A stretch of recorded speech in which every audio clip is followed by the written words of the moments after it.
Good evening, ladies and gentlemen. Thanks for joining us once more on another edition of the 8 p.m. Balingo Newscast on Spectrum Television. We'll begin with our top story. Some former militants of the National Union Party for Democracy and Progress in the Adamawa region have joined the ranks of the CPDM party. They presented the copies of their resignation letters to the Adamawa elite in the nation's capital today, October 4, 2022, under the leadership of the Deputy Secretary General of the Presidency of the Republic, Muhammadu Mustafa. And also in this newscast, in order to reinforce the agricultural production in big cities in Cameroon, a capacity building workshop has taken place today at the South Fed Akwa Child by the Douala City Mayor, Roger Mbasandine. Our reporter, Josephine Binzi, will be telling us on how to facilitate easy access to farm to market road.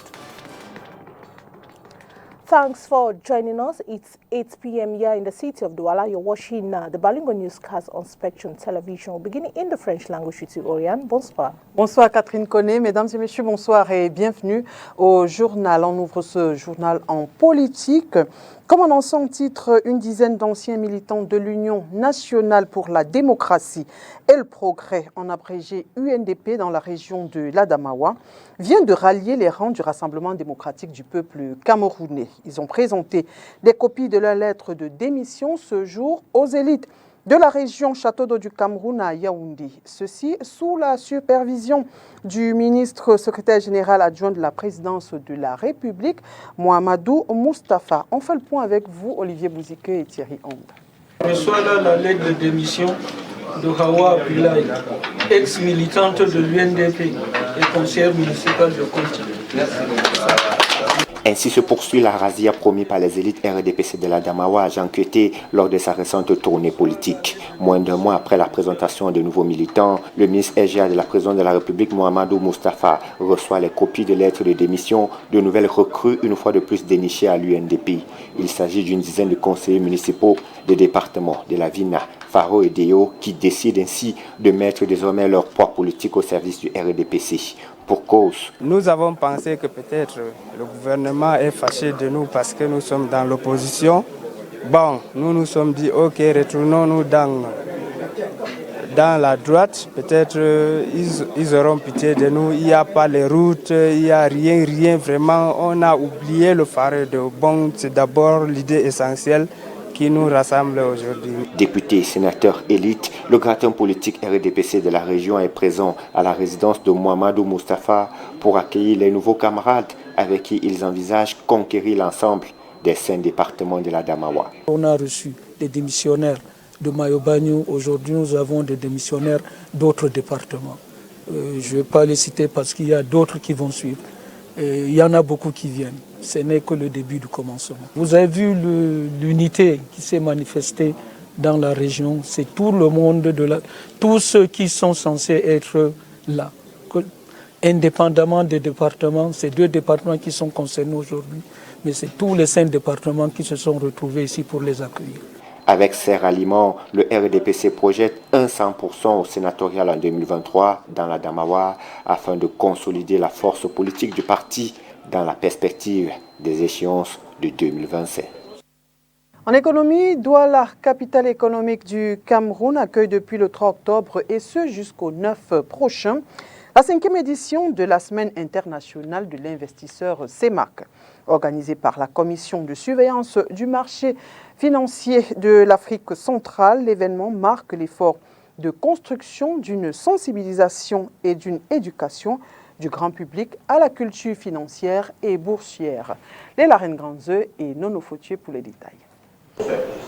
Douala, au cœur de l'investissement en zone CEMAC. C'est à la faveur de la 5e édition de la Semaine de l'investisseur CEMAC, organisée du 3 au 9 octobre par la Commission de surveillance du marché financier de l'Afrique centrale. Le thème, la résilience de l'investisseur et la finance durable. L'événement qu'on assiste, organisé par la COSUMAF, nous donne l'occasion précisément d'abord d'échanger entre acteurs du marché financier, les banquiers, les sociétés de gestion, les investisseurs par exemple que nous sommes. J'ai eu l'honneur de modérer l'un des panels L'avantage est que non seulement cela met ensemble les acteurs du marché financier, mais aussi cela permet de relever des éventuelles insuffisances et partant d'améliorer l'ensemble du système financier. 7 jours donc pour valoriser les initiatives, mais aussi rappeler ces réflexes de prudence aux investisseurs, à l'ère notamment de la digitalisation. En gros, il est question de les encourager à l'éducation financière et à la culture boursière, un objectif également porté par les éditions précédentes. Il faut encourager tous ceux qui ont l'argent, que ce soit, je ne vais pas dire d'aller le retirer dans les banques, non. Tous ceux qui ont l'argent, l'épargne possible, dès que sur le marché boursier, d'aller en bourse, d'acheter n'importe quel titre, dès lors qu'un titre est coté en bourse, il a la valeur, il est garanti. Donc tous ceux qui le peuvent, il faut aller en bourse, acheter des titres, acheter des actions, des obligations. Cela conforte leur épargne et permet justement d'obtenir le capital nécessaire pour financer aussi les entreprises. Donc tout le monde est gagnant. Celui qui épargne en bourse, il est gagnant parce que son titre a la valeur, prend la valeur avec le temps. Ceux qui bénéficient, qui peuvent aller emprunter cet argent, peuvent investir sur le long terme. Donc construire des industries, des entreprises durables. Voilà. Face aux différentes crises qui frappent l'économie africaine, crise des devises, crise des matières premières, chute des prix du baril du pétrole, prémisse d'une véritable crise financière, l'urgence de redynamiser le marché financier sous-régional se présente avec encore plus d'acuité. Notons que la semaine de l'investisseur CEMAC se tient sur plusieurs sites, présentiels à Douala et virtuellement dans les autres pays CEMAC. 2 journées portes ouvertes sont d'ailleurs prévues ces 6 et 7 octobre 2022 au siège de la Bourse à Douala. A capacity workshop on reinforcing the agricultural production in big cities in Cameroon has just ended at the South Fed Aqua. It was presided over by the Douala City Mayor, Roger Mbassa Nzine, to facilitate easy access to and from farm to market route. Details with Josephine Binzi and Julepo. Reinforcing the agricultural production of the economy for stability and systemic growth is theme for the feeding project in Douala, as spelled out by the National Development Strategy. The biggest project initiated by the government to change the structures of our economy. The aim of the project is to reinforce the agricultural production and to change the way we are delivering goods in our big cities. It's a challenge, a big challenge, because it can change the structure of our trades. This also involves transforming production structures as well as urban markets, because Douala has been chosen as a pilot center for one of the 30 projects for development. The problem is one of the biggest problems, how we bring foods from the farm to the city.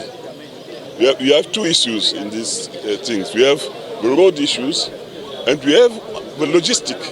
How are we going to organize the delivering or the transportation of this food from the farm to the big cities? That is why we have involved all 48 local development council in order to organize locally the way we are going to do this thing. The initiative involves 48 heads of local development councils to facilitate the transportation of raw materials and perishable goods to big cities. The workshop on reinforcing the food market is organized by the Douala Urban Council and chaired by the city mayor Roger Mbassa Nzine at the Salle des Fêtes Aqua. Il y a quelques semaines des fêtes de fin d'année, les prix n'ont pas totalement baissé sur le marché. Quelques parents qui sont confiés à nos équipes à Yaoundé demandent une augmentation des salaires pour retrouver l'équilibre. Je vous propose de les écouter. L'impact de la vie chère actuellement nous cause beaucoup de difficultés. La ration, on n'arrive plus à joindre de 2 bouts. Ce que nous pouvons demander au gouvernement, c'est de mettre à niveau le SMIC camerounais, afin qu'un Camerounais moyen commerçants peuvent se sortir. Je voudrais vraiment prier parce que c'est vous et moi qui formons l'État. Je voudrais aussi ajouter quelque chose à ce que si l'État peut essayer d'augmenter nos salaires afin que nous puissions essayer d'arriver jusqu'au 15e du mois. Parce que là, jusque-là, après le salaire, c'est une semaine, tout est fini. Avec ma petite famille à la maison, avant je donne ma ration 2000 francs. Madame prépare la sauce où on mange 2 jours. Mais maintenant quand je donne 2000 à madame, elle me dit toujours qu'elle va faire quoi avec les 2000. Donc je ne sais plus à quel sens vous êtes. Nous sommes vraiment dépassés pour ça et que nous voulons aussi que le président lui-même il descende, il voit les choses, il regarde un peu les choses et trouve les solutions parce que vraiment ça ne donne pas. Le moyen de déplacement pour aller au travail, on ne sait pas comment les parents vont s'en sortir. Ça ne va plus, ça ne va plus. Il faudrait que le gouvernement essaie de faire quelque chose par rapport à cela. S'il peut avoir des descentes sur le marché, dans les magasins surtout, pour voir comment régulariser les prix. La première chose à faire serait de revoir les salaires à la hausse, que ce soit dans le secteur public que dans le secteur privé. Il faut revoir le salaire à la hausse. Et puis, contrairement à ce que les experts en question de monnaie nous disent, il faudrait subventionner beaucoup de produits. Sinon, ce sera la grogne populaire. Still talking about economy, Cameroon export percentage stands at 4.5% in the second quarter of 2022 as compared or opposed to 4% in 2021. Josephine Binzi exposes some of the areas where the strength of export comes from. Her report.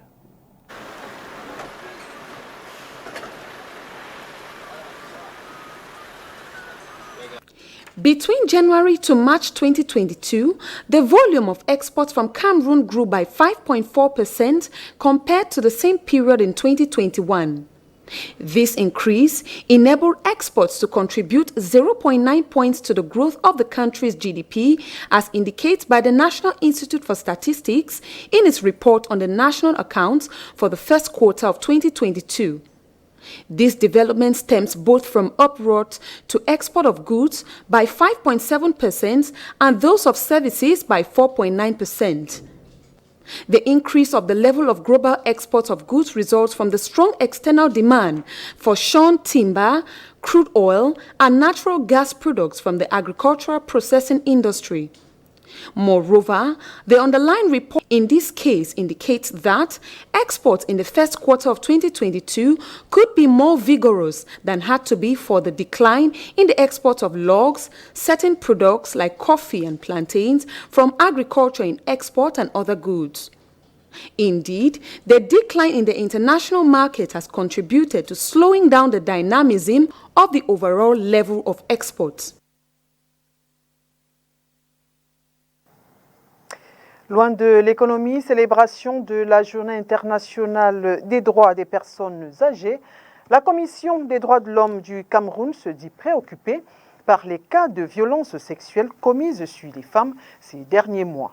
Même si le gouvernement dit faire tout le nécessaire, la Commission James Mwangi Kobila invite les pouvoirs publics à renforcer la vulgarisation des lois en faveur des personnes âgées. Olivier Bouzik. Face à la situation préoccupante des personnes âgées au Cameroun, le gouvernement dit prendre toutes les mesures nécessaires pour faciliter leur inclusion sociale. Ce n'est pas parce qu'on est déjà âgé qu'on ne peut plus agir. Parce que parmi les personnes âgées, on a entendu le nombre. Il y a beaucoup de compétences, il y a beaucoup de connaissances. Donc notre message aujourd'hui, c'est qu'on puisse faire venir toutes ces personnes à travers le fichier de compétences que nous avons mis en place et que nous continuons à élaborer, identifier ces compétences pour participer pleinement à la vie de la nation, à la vie de la société. Seulement, la démarche gouvernementale ne convainc pas la Commission des droits de l'homme du Cameroun. Dans sa récente déclaration publiée en marge de la 32e édition de la Journée internationale des droits des personnes âgées, l'institution dénonce une recrudescence des cas de violence sexuelle à l'endroit des femmes âgées en milieu rural pendant les 12 derniers mois, ce qui fait suite à l'ensemble des préjudices subis par les personnes âgées à cause de la situation chrysogène actuelle du pays. Il y a des situations difficiles dans le nord-ouest et le sud-ouest et à l'est du pays et aussi la partie septentrionale du pays. Et nous cherchons à faire notre devoir de suivre l'évolution des droits de l'homme dans ces régions du pays. Particulièrement en ce qui concerne la protection des personnes âgées, la commission James Mwangi Kobila recommande au gouvernement la vulgarisation des instruments juridiques en faveur des personnes âgées, le renforcement entre autres du dialogue intergénérationnel, de l'assistance sanitaire et surtout des projets de promotion des droits des personnes âgées par l'inclusion de la société civile et des partenaires financiers nationaux et internationaux. Bringing you back here in the city of Douala, Nkonsaba 1 represents the littoral region in the final result of the National Clean City competition. In the absence of Douala, our reporter Oni Ladonet spoke to some inhabitants here in the city of Douala to find out what should be done to make Douala clean again. Her report. From taking second position in 2021 with the Douala 2 subdivision, the city of Douala does not figure in the top 10 cleanest cities in Cameroon this year. According to some Douala city dwellers, authorities are lagging behind when it comes to cleanliness campaigns. Douala est d'abord très sale. Tout simplement parce que Douala is very dirty. maires ne font pas This is le because travail. our mayors are not doing Je their prends job l'exemple properly. comme Ndokouti. Take for example Rond-point. Ndokouti, Vous allez Rond-point. trouver que You will notice that these two major runabouts ces are deux no grands longer carrefours the same. ne sont plus comme avant. Before, everywhere Oh, was avant, clean, but today it's the contrary. Partout, tout était propre. Mais aujourd'hui, c'est le contraire. Ça veut dire que notre Our city ville is est like comme our le chez nous. house. And when one is C'est-à-dire in quand their tu es chez house, toi, they tu dois have être to be heureux. happy. C'est mieux You qu'on should te not dress simplifie well dehors, outside while your mais house is que dirty. là où tu We habites, don't tu es have bien. great Ça veut dire roads. nous n'avons pas Our de bonnes routes. focus Moi, je parle is particulièrement our pour les roads. routes. When I look Donc at ce qui the fait que roads, quand je I vois get nos tired. routes, In fact, I'm ça me speechless. fatigue. Donc les mots me manquent. Others appreciate the work done this far. Les autorités sont en train de faire un très bon travail. Authorities are doing their La job. ville de The Douala city of est en Douala train is d'être being enseignée. cleaned. Mais c'est But vrai, les inhabitants usagers de are temps en temps refusing to deviennent adhere to this. un peu difficiles à céder à cela. Mais avec le temps. Alors, In order for this cosmopolitan city to level up to the standards of other cleanest cities in Cameroon, some actions have to be carried out. Pour améliorer, il faut qu'on revienne. To ameliorate the situation, a clean-up service has to be set up. Council should put in place an effective clean-up service, just like before. Comme avant. Un service d'assainissement effectif. On n'a pas un super We have maire a à city Douala, on n'a named pas Douala. le reste We have other des dirigeants authorities and leaders. de tous ces, They should look de into tous the ces matter. We are not statuts-là. supposed Il y a to des gens pour suffer ça. every day. Ils doivent regarder. On n'est pas là pour souffrir tous les jours. The national results for the Cleanest City competition were announced on Monday, October 3, by the Minister of Housing and Urban Development, Celestine Ketia-Cortez, and Yaoundé 5 swept the overall prize. Parlons santé à présent. Moins d'1% de tous les cancers du sein affectent les hommes. Comme chez les femmes, le cancer du sein chez l'homme se manifeste par une masse indolore dans le sein, l'écoulement ou l'encroûtement du mamelon. Le dépistage précoce garantit la réussite du traitement. Inès Pangan et Nono Foutu. De sa longue expérience de radiologue, le docteur Robert Kakanou avoue avoir rarement réalisé des examens de dépistage du cancer du sein chez des hommes. Mais il tient à le préciser, le mal concerne aussi la jante masculine. C'est très rare, mais certains hommes sont concernés. Des hommes qui ont ce qu'on appelle les gynécomasties. Donc ils peuvent développer aussi des cancers de sein, comme des femmes. Chez les messieurs, la pathologie se manifeste comme chez les dames. Ce sera entre autres une masse indolore, située près du mamelon ou en dessous, l'écoulement ou l'encroûtement du mamelon et une masse à l'aisselle. Une cancer de sein, ce sont généralement des boules douloureuses. On le découvre fortuitement par moment, par palpation, comme je vous l'ai dit, et parfois c'est le changement de la couleur de la peau et parfois des rétractions de la peau. Les facteurs de risque comme pour les dames sont l'obésité, la consommation du tabac et de l'alcool et la génétique. Dans certains cas, les causes ont un lien avec un taux anormal d'hormones et des troubles testiculaires. Le dépistage précoce donne plus de chances à la réussite du traitement. Let's talk education. Since the start of the Anglophone crisis, teachers based in the Northwest and Southwest region have been greatly affected. In prelude to the Teachers' Day celebration tomorrow, October 5, 2022, our reporter Oni Ladonet spoke to a Bamenda-based teacher who list out their major difficulties. Her report. The absence of a safe and secured learning environment is having a huge toll on teachers in the Northwest and Southwest region. 6 years since the start of the Anglophone crisis, these educators continue to carry out their duties in fear. A lecturer for the past since 1998, touched the University of Boya, the Department of Mass Communication. Now the crisis has been a very trying period for us as lecturers here, because know that we have this ghost town, which is always on all the Mondays. So all the Mondays one cannot step out of the house, and one is very careful that you give assignments. You must be careful they don't reach the students' life, because normally since it's a practical job, you give students assignment that they can go out. But this time around, we are very. Teaching has been fine-tuned to suit the current times. The obstacles we face is that at times your students must do the assignments, and the assignments too, they complain that they cannot cover certain territories, so they cannot stay out that late, because the security situation too doesn't permit people to stay out beyond when it's dark. So one has to now craft assignments that will be able to fit the particular situation, that the students get the maximum that one can offer them. Over the years, teachers have been the target of attack. Many have been kidnapped, robbed, tortured, and some even killed. L'actualité du continent, c'est dans le Round-up Afrique avec la Voix de l'Amérique.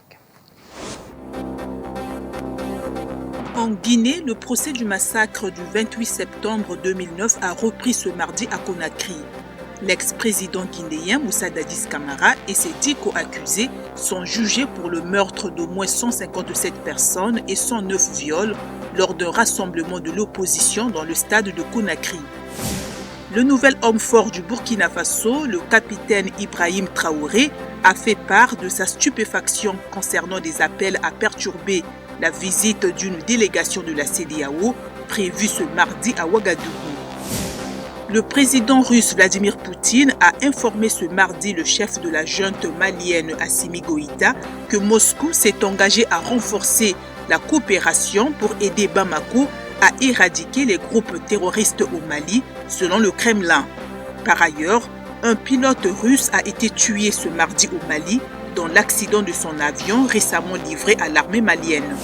En RDC, le président Félix Tshisekedi a remplacé le chef des forces armées Célestin Mbala Moussengé par Christian Tiwewe Songesha, ancien commandant de la garde républicaine. Ce changement s'inscrit dans le cadre de réformes militaires plus larges, affirment les autorités.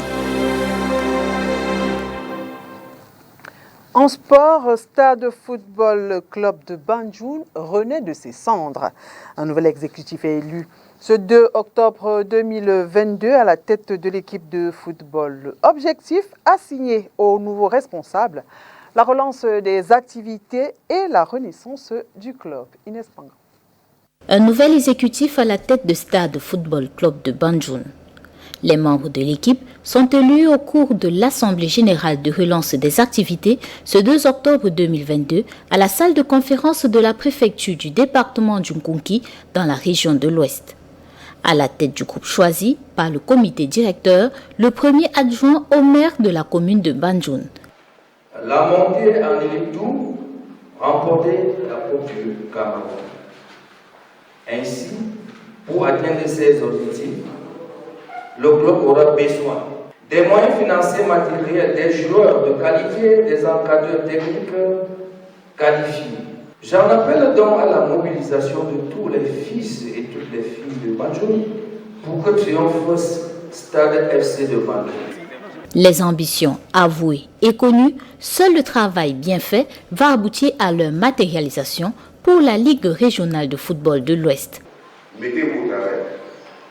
Le travail, c'est d'avoir déjà un bureau que j'ai reçu. Deuxièmement, vous devez avoir des techniciens confirmés. L'encadrement technique doit être à la hauteur des membres que vous avez élus ce jour. Au niveau de la Ligue régionale de l'Ouest, quand vous avez 7 bons joueurs qui peuvent jouer en Ligue 2, vous êtes sûr que vous n'avez plus besoin de quoi que ce soit, vous allez gagner sur le terrain. Le retour annoncé des Stade Football Club de Banjul fait déjà la joie de ses supporters. Et voilà qui met un terme à cette édition d'information. Mesdames et messieurs, merci d'avoir été des nôtres. Bonne suite des programmes sur Spectrum Télévision. Bonne soirée, Catherine Bonne. Thank you, Oriane Donke, and a better one to you. Thanks for watching the 8 p.m. Balinga newscast on Spectrum Television. Wishing you a blessed stay in the company of our programs. Till we meet again. Good night.